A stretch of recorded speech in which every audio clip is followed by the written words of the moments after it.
I think that over time, as people develop like how they're going to grieve this loss, how they're going to mourn it, I think that they'll find different techniques for like how to move forward with it. So I think Right. I mentioned this in the previous one. I talk about this thing a lot just because it's a really, really effective thing. So we're talking about like meaning making and meaning Hmm. reconstruction. So with meaning making, we're taking something where we're just like, you know what, my grandpa, he always loved doing this, so I'm going to start doing that now. And he always loved the 4th of July. So on the 4th of July, he loved fishing. I'm going to charter a boat every single 4th of July. I'm going to go Hmm. out and do this. I'm going to drink Fireball. I'm going to whatever it is that people choose. Right. Not a boat person, so I don't know what they do out there. No, same. But Yeah. whatever you decide to do for your grandpa on the boat on the 4th, Yeah.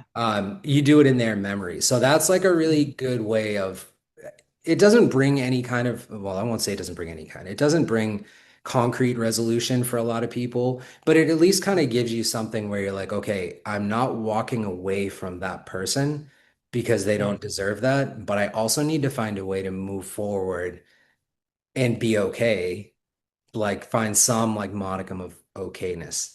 And Yeah. that's a really good way to do it. Um, It is. and yeah, meaning reconstruction too, where you're just kind of like taking meaning from the past and carrying it forward. So you have that memory with you while you Mhm. move. But these are not day one things, right? No. Like you were just talking about in the groups. And as it was definitely my experience, like in AA with planting Yeah. seed, like I people Yeah. planted like a damn forest in there. That shit didn't bloom for a long time, Yeah. like a long Yeah. time. But they were Yeah. all there. It's all those little things. But like you said, like you're not expecting necessarily on day two of detox, which is arguably one of the worst days in detox for a patient. Yeah, it You're not is. expecting that what you're trying to convey to them is going to land Mhm. 100%, but you hope No. that just like a little bit is so that moving forward, they can sort of double back and be like, hey, I don't have the groundwork for this. I don't really have the framework. I was super foggy, but I do Yeah. remember that somebody said this to me once. So let me Mhm. try to carry that forward. Like that's you're pulling Yeah. from the past and you're bringing it into the present. Yeah. Those are good techniques, but those again are not. No, no, no. And I know that, but this particular situation, someone was really, there was a child involved and stuff Mhm. like that. And I was like, yeah, but right now you get well, you Right. rebuild the bridge. So Yeah, focus on you and exactly. have hope for the future Yeah, because just because right now they're upset, they're angry, whatever they're feeling, doesn't mean it always has to be like that. right. But you need to focus on you right now so that you can go back to that, and say, Yeah. hey, can we build this bridge together? So I think it's a tough, like you said, it's some of the toughest days you Hmm. have to go through. And Yeah. that's one of the things I say to people is like, this is right now and it sucks, no doubt. I Yeah. mean, I know you're struggling, people are sweating, there's lots.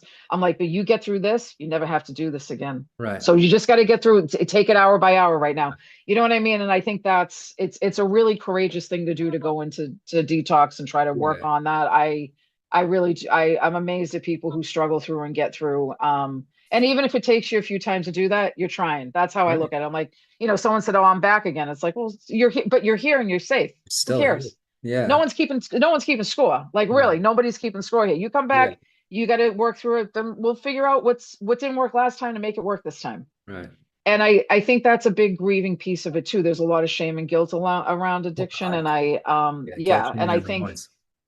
right. That's why I said, look, we're not counting, we're not keeping score here. We're here to help you Yeah. and make sure you're safe and all right. And that's the big thing. Yeah. Um, the other thing, I just to circle back on something you said, which I do because this is just how I am, is like if I'll say to someone, what do you need, and they'll say, I don't know. This is just kind of in my day-to-day life or whatever. Someone, so I'll send them a gift card to Uber Eats and say, at least you don't have to figure out a meal tonight. Right. Take one thing off the Find table. take one thing off the table so Yeah. it makes it a little easier. You go click, click, click, someone brings it to your house, you're good. So I think even like little things like that, or to make a casserole and bring it to the house if Yeah. they like it. Absolutely. Like little things like that, those little things can be very big. Yeah. They You add don't up. have to do some. They really do. They They do. do, They add up 100%. So Yeah, yeah. totally agreed. You just said Yeah. something that I think so when I'll of course always just speak for myself, but from like an addiction standpoint, so when I have something in my body that shouldn't be there or that I have no business Mhm. having, I don't have a say in Yeah. what happens after that. I know that I have one Yeah. choice to make, and that's not to do it. And if I Mhm. choose to do something that I shouldn't be doing, I officially forfeit any and all rights to my own brain. And Yeah. that's not a means of saying that like I shouldn't be held accountable for my BS or anything like that. Please Right. No, hold me no, no. accountable. Mhm.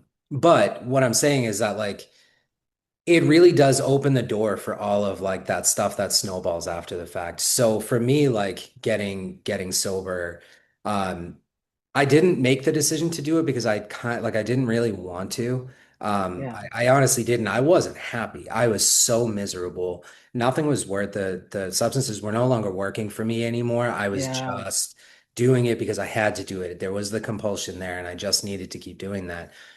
And I would make the conscious decision periodically to say like I'm not going to do that today. I'm not going to do it today. But as soon as I did, all of that went out the window. So Yeah. now for me, I've been sober for a bit over 11 years. Actually, it was 11 years That's in March. amazing. Um, Congratulations. thanks. Yeah. Yeah, it's a long time to get there, It's but a big deal. so I hit 11 years in March, and the biggest thing for me is that I have agency now. I get to decide if I do the thing today. And it took a Mhm. long time to get to that point. But if I decide one day that I probably would be fine if I decided to do the thing, all the Yeah. agency goes out the window. And I don't just lose 11 years of progress and 11 years of trying to figure out who the hell I am. I also lose the ability to make my decisions moving forward for whatever that time period is. Yeah. So when you're talking to people who are in the program, or people who are in the detox, and they're so hyper fixated on like, no, I need to mend bridges with this person, I have to do this with this Right. person, and it's like none of that matters if you are not making decisions for yourself. And in that case, it's not selfish, right? Right. Like if Right. you're making the decision to work on yourself, and I'm just like, you know what, Mary, I can't talk to you for the next 6 months. I'm going into this program. It's nothing to do Mhm. with you, but I need to figure Right. out why I'm doing this to myself so I can stop doing it to other people. Like, there's Yeah. nothing selfish about that. That right there, No. that's self-love. That's taking care of yourself in a way that addicts are not used to doing, which is why we Right. don't do it pretty much. Well, Yeah. one of the reasons, anyways. Yeah. Um, Yeah. but It's that true. is that is a really big thing. That's a really big thing. It's the attention always for an addict and an alcoholic will go like kind of outward in terms of like I'll be better if that outside thing is in line or whatever. Right. So, Yeah.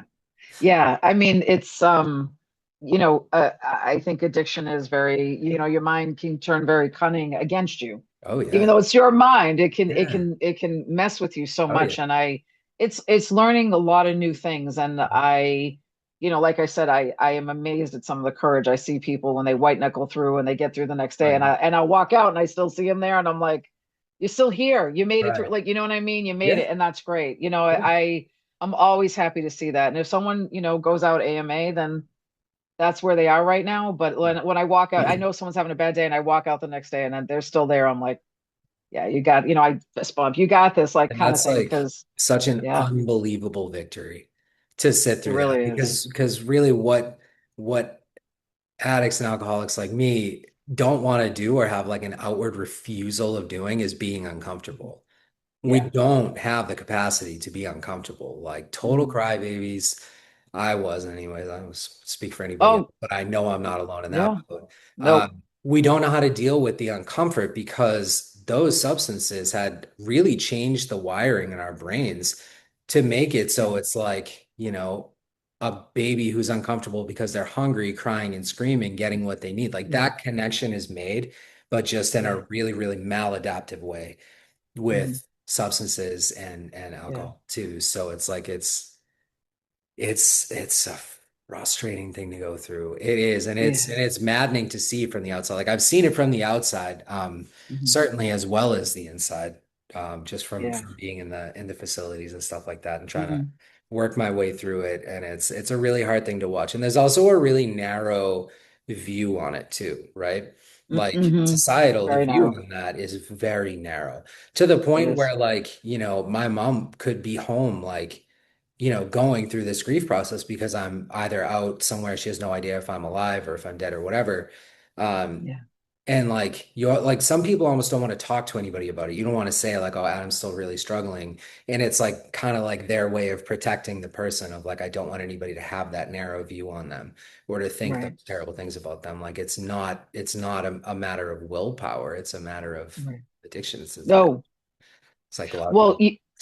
I said to one of our clients, I said, she was saying her mother didn't understand, and I said, well, talk to her like, Mom, if I had heart disease, Right. I'd need treatment, I need to go see doctors, I need to follow up, I need to get on medicine. I need to I need to focus on this as I need to get my heart better. I'm like, this is the same thing. This is Right. a brain disease. So you need to see doctors. You need to get on medication if medication is what's going to bridge you over to sobriety. You need to be able to go to meetings. You need to be able to, this is your health. This is the same thing. But I think a lot of people, as with grief, same kind of crossing over with addiction is people aren't educated on what this is. Like, Right. with grief, a lot of times people will just say, well, you got to get over it. Like you Yeah. get a Just week, go. like we were talking about, you get 3 days off of work, you're Right. back to work and everything's supposed to be normal. But it's Yeah. like, but if you don't know, if you don't educate people on what that process Right. is, then of change, right? Hmm. And mourning and upset, then you can't understand it and support someone through it. So I think Yeah. if we had more understanding about grief and addiction and these things in the world, I think we're not taught to grieve and we're not taught to be sad and cry. It's just we Right. power through it, and we can't power through some of these things. That's No, not and how it works. I feel like there's like the issue of permissibility that just permeates this whole like topic of what we're talking about here. Yeah, So if you had heart disease by no like people will say like, oh, she didn't smoke, like she didn't deserve that, as if it's right. a fucking place to have that opinion. That happens a lot. Yeah, But it's yeah, like we don't really allow for people to go through the things that they're going through. And we have no business doing. right. But that's definitely the case with addiction. It's also the case with grief. Like we decide as a society how somebody should grieve, when they should do it, how long it should take, and really just strip the agency away from the person entirely who's going through the thing. Right, So we're talking about like, people look at addiction and it's like, oh no, it's a choice. Well, okay, but it's actually not, and it's like right, we know that now. But society still looks at it as like he could stop doing it if he wanted to. And it's like, okay, so I could stop having coronary artery disease if I wanted to. right. If I I wanted could to, stop right. having that inoperable brain tumor that Yeah, yeah. like It's just I by want your to. logic Yeah, like did nothing to deserve as if somebody right. does. And like we were kind of talking about some different types of losses off screen, and Yeah, like we were talking about say like the loss of a child, a product of conception, a stillborn child, things like that. right, People assign different parameters from a societal perspective as to how long, how deeply, and just how much we should be grieving about certain things. So you look at right. something like there's a certain level of compartmentalization that comes along. So if you had a child and the child was 2 days old, the Hmm. world would be in mourning for you because you Hmm. lost a 2-year-old child, and fucking right they should, because that should never Hmm. happen. Mm-mm. 100% I'm on board with that. Now, if you had lost a child 2 months before they came to full term, might have Hmm. some family members that are sad. Work is going to harass the funeral home for a note for the mom Hmm. who just lost the child because they want to make sure that she actually did. Of course. These Yeah, are this is like the that's difference in it, right? So we're right. It's looking like, at he took a breath, he was breathing on a ventilator for 2 days. So he got 48 hours of life. So that's yeah. full funeral, full acknowledgement, full acceptance, Hmm. full permission to go through what you're going through. But then the mom who didn't actually get to have the child that she grew Right. for almost the entire terms, um, and they don't get that same level of acceptance or Mm. permissibility or whatever. It's just like the way that people just try to find ways to minimize things is so maddening.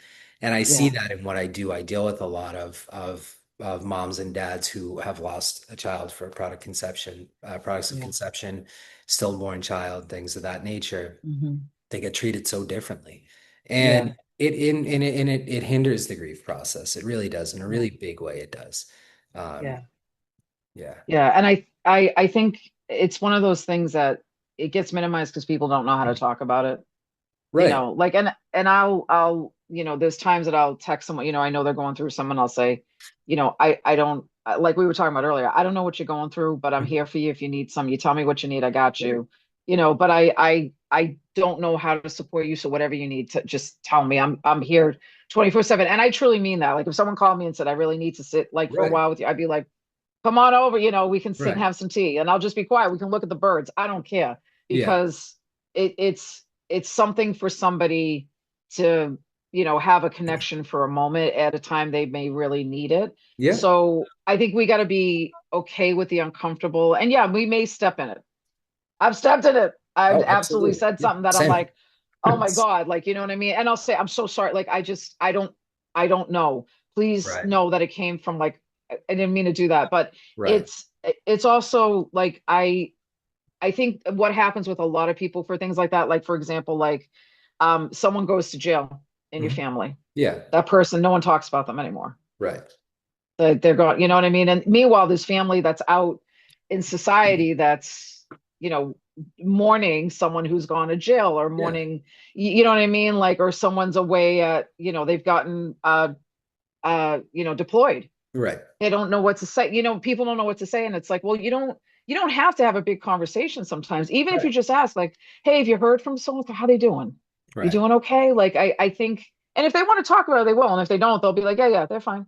You know, Right. and that's enough. But I think like acknowledging people who are still with us that may be going through a hard time. Mhm. Families, it's these situations don't just affect the person that's going through it. Right. Like someone who has been convicted of something, they're in jail. The family around them is dealing with a lot of feelings Oh, yeah. Total ripple too. effect. Absolutely. Yeah, it's total ripple effect. So it's like it's if I think a big thing is community, and Yeah. if you can be part of the community, that's part of the support, Right. then I mean, that's all you have to do is just be present, I think, with somebody. People Yeah. think it has to be this big deal. It doesn't have to be. You Right. just have to be present, I'd like to you know. think, and at least in my experience, certainly speaking for Mhm. myself, but just in my experience working Mhm. with families and clients, I don't have very many people who are rubbed the wrong way when you're honest and say, I don't know what to say to you right now. I don't Yeah. know what the answer is. I don't know Mhm. how to fix this. It's not my place to do that. Um, Right. so I'm here for what you need, and I'll go away if you want me to go away. Yeah. I think that more often than not, people want to be talking to somebody who's like, I don't have the answer, and I'm not going to lie to you about it. Because Right. that's kind of what it Right. boils down to for me. Like if somebody were to ask me to, they're going through something, if I walked in there and was like pontificating about all the ways in which I can cure this, or I know the answer to that or whatever, and it's not true, the repercussions of that are not good. But if I walk No. into a situation, even as a grief counselor, and I walk into a situation and I'm like, I've never gone through what you're going through. I'm not going to tell you that I understand it because I don't and I can't. Mhm. But what I can tell you is even though I don't know the answer, I'll find one for you. We can Yeah. have a discussion about where you're at and what it is that you need. And then I Yeah. will do the homework to try to get us to where we need to be. Um, Yeah. you know, it's Yeah. it's it's just human decency. It's just Yeah. tr just meeting people where they're at and being like, look, Mhm. don't lie to people and tell them that you know how to fix all of the stuff that they're going through when you don't, because it You sets know. an unrealistic expectation on you and on the person who's grieving and can cause irreparable damage. Yikes. So Yeah. yeah, like not knowing is so Mhm. much better to admit than trying to pretend like you know all of it and getting it way wrong. Yeah. For more information on my services and to book your free consultation, visit theadjustmentphase.com. Let me know what you think in the comments and follow along for more.